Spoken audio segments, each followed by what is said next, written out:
Our final interview, brief chat, is with Dr. Fred Travis, who is recognized around the world as one of the leading researchers on the brain and meditation. Dr. Travis heads the Center for Brain, Consciousness, and Cognition. He's had about 40 studies published in peer-reviewed journals on the effects of meditation on the brain, and I'd just like to ask Fred to show us some charts and comment on what we've been talking about. Thank you, Bobby. So first chart, please. We're going to be talking about the brain. And the reason we're going to talk about the brain is because the brain is the interface between inner and outer. And depending on the quality of your brain function, depending on how you see and hear what I'm saying. Depending on your brain function will determine your response. Second thing we're going to talk about the brain is always changing. Your brain is a river, not a rock. As a river cuts into a hill, as it flows down the hill, so what's happening is the streams of electrical activity over your brain are leaving a mark on your brain. And if the experience is holistic, what it leaves is a greater integrated style of functioning. If it's traumatic, what it does is it leaves a dysfunctional mark on the brain. Next slide. This is what the brain looks like from a traumatic experience. What we have here is the traumatic experience turns on the amygdala. In the men, it turns on the amygdala to the right, which is context. In the women, it turns on the amygdala to the left, which are the details of experience.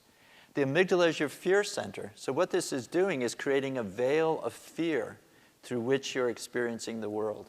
So you're hypervigilant. You're vulnerable. You think people don't understand you. Because this is what your brain is telling you. In addition, the amygdala is turning on the fight or flight response. The fight or flight response turns off the front part of the brain. Front part of the brain is the boss of the brain. It's what lets you put things together. Now, next slide. Traumatic experiences have turned on the amygdala. To turn it off, we need an experience that's the opposite of trauma. We need an experience which is holistic and not fragmented. An experience which is silent and not chaotic. And meditation experiences bring these kinds of experiences to you. But meditations are different. So we need to choose our meditation thoughtfully. Next slide. There's a lot of information on this slide, so let me take you through it. First, this arrow here on the left is indicating level of cognitive control from lowest to highest. The highest level of cognitive control are meditations that are in focused attention. These are your concentration meditations. You keep the mind on one thing, you don't let the mind move. When you're doing that, this is what your brain looks like. It's called gamma EEG. It's very fast. It's 20 to 50 cycles per second.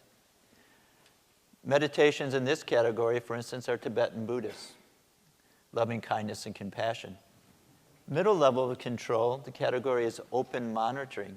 In these meditations, it's medium level of control because you're letting things go through your mind, but you're not controlling.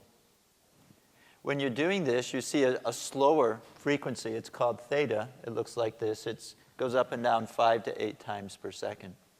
In this category are meditations like mindfulness, zazen. Now, meditations in these first two categories keep the mind in the process of thinking, of doing. They keep the mind in that same veil of fear that PTSD is turned on. And so what's reported is these meditations have very limited effects on reducing PTSD symptoms.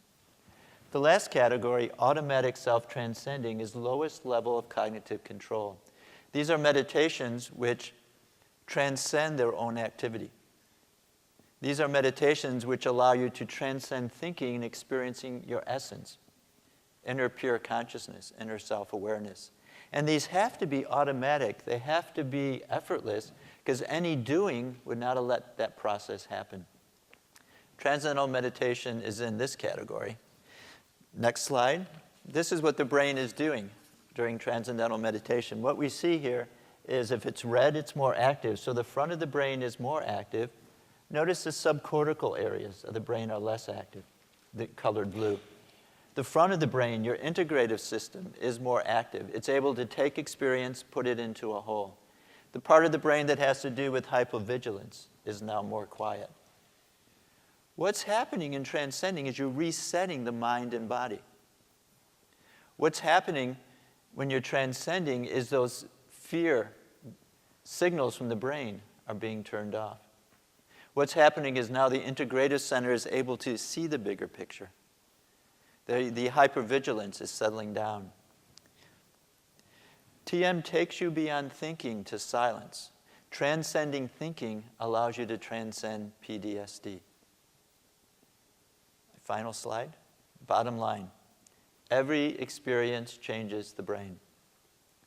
Trauma turns on the fear center. It turns off the thinking centers of the brain. Transcending leads to a new state, restful alertness. This restores balanced functioning of mind and body. It relieves PTSD. It supports happiness and success in life. Thank you very much.